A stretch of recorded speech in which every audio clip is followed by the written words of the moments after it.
Hello, everybody. For this week, we are going to be taking a look at the upcoming Summer Olympics, which will be taking place in Tokyo this week.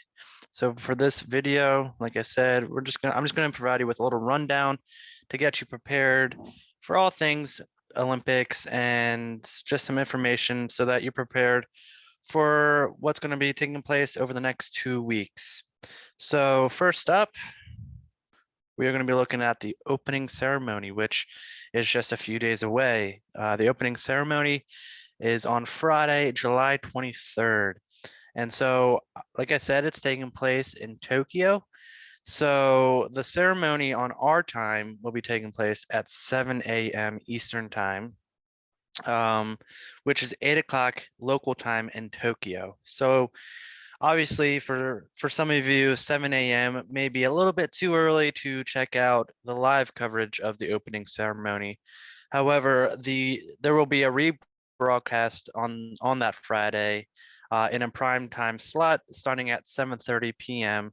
and will run until midnight. So you don't have to wake up at 7 a.m. to watch the opening ceremony. You can still sleep in and then just catch it 7:30 at night on that Friday, July 23rd.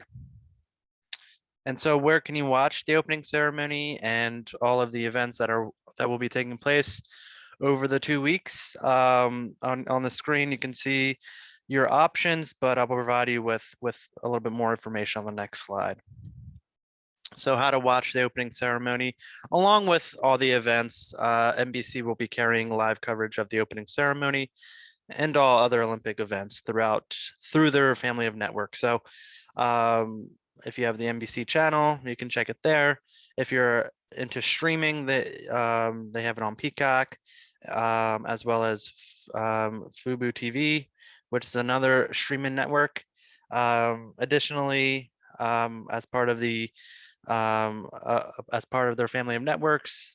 Some events will be on NBC SN, which is NBC Sports Network. If you're on a computer, you can go to NBCOlympics.com to keep up to date of all the events, rundowns. All that stuff will be on that website, along with CNBC.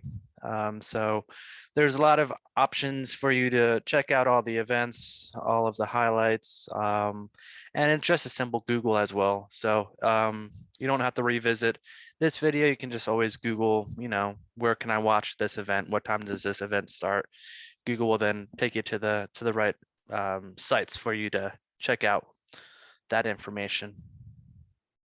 So as I mentioned, the Olympics are taking place in Tokyo, which is 13 hours ahead of Eastern Standard Time. So many events will be rebroadcasted on tape delay for primetime audiences in the United States and Canada.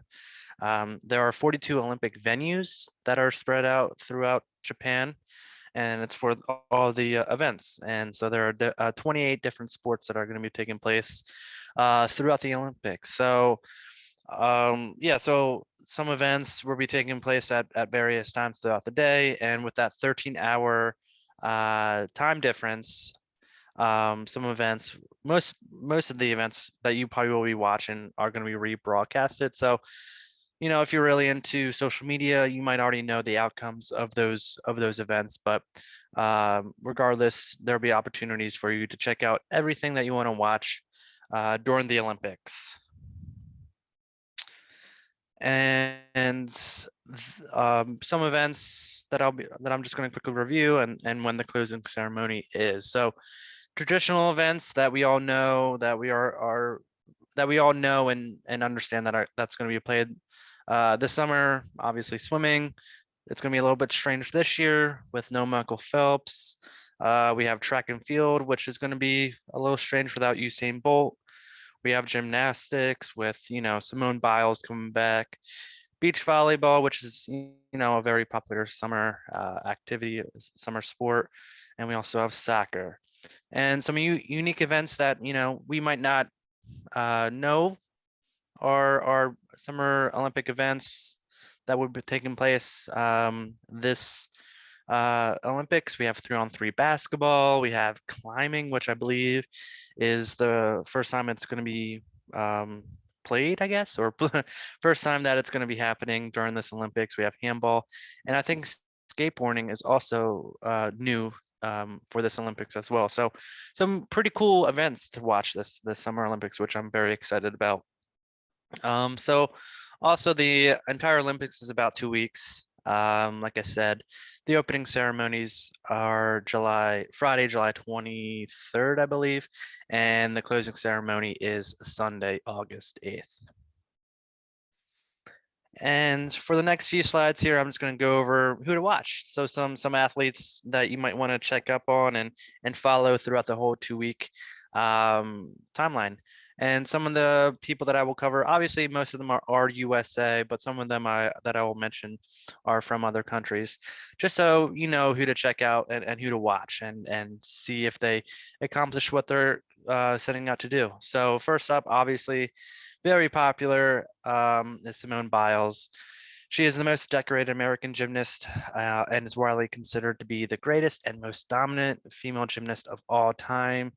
She is going to be participating for USA, and I personally am very excited to see how she fares throughout the Olympics. We also have Naomi Osaka. She will be participating in for Japan. She's a tennis player. She's a 4-time major winner and one of the biggest stars in tennis. She's definitely rising, and will be fun to watch how she fares in the Olympics. Someone who I personally like to follow, obviously, being from a sport or a swimming background, is Katie Ledecky. I think with Michael Phelps not participating in this Olympics, who is now retired, I think Katie Ledecky will be the name to follow when it comes to swimming. She's a 5-time Olympic gold medal winner and has 2 world records that she set in the 2016 Olympics. So she's definitely going to be coming in. She's going to have a lot of popularity around her. She's going to be must watch TV, and I'm very excited to watch how she does this Olympics. Next up, we have Allison Felix from USA. She's in track and field. Only female track and field athlete to win 6 gold medals. If she wins a medal in Tokyo, she would stand alone as the most decorated female track star in Olympic history. So you definitely want to check out how she fares, how she does. Hopefully she gets that medal and becomes the most decorated female track athlete of all time. Another USA male swimmer to follow is Caleb Dressel. Like I said about Katie Ledecky, Michael Phelps not swimming, we don't have that name anymore to follow. And I think with Katie, with Caleb, they're going to be the 2 names that are going to be spoken up a lot over the 2 weeks, and 2 names that you definitely want to follow when it comes to swimming.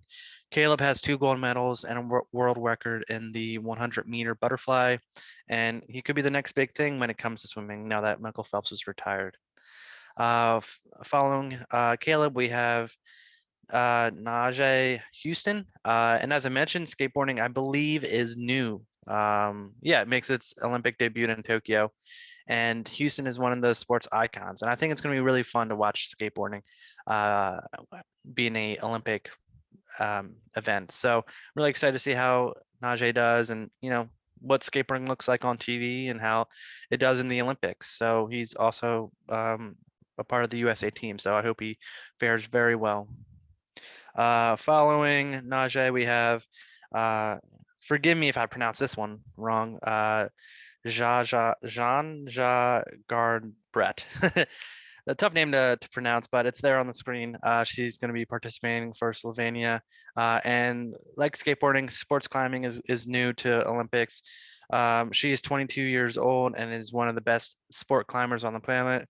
The 2019 World Cup champion is heavily favored to win gold. So like skateboarding, it's gonna be fun to watch I'm not too sure what sports climbing looks like on TV, so I'm excited to see what that looks like.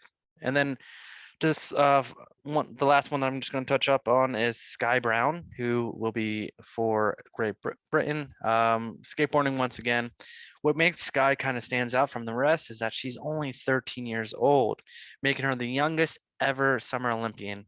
But she is ranked third in the world in park skateboarding, which is amazing. At 13 years old, I I could not imagine myself, traveling across the world and participating in the Olympics. So really cool. And I hope she does great. Good luck to Sky and everyone else in the Olympics this summer. It's going to be a really fun thing to watch over the next 2 weeks. And then, like I mentioned in a previous slide, just to keep up to date if you're at work and you just want to Google something or go on the site real fast just to see what events will be taking place, how athletes did, dates, times, all the information that you will need. Go to www.nbcolympics.com to stay up to date. So that's all I got for you. Have fun watching the Olympics and go USA.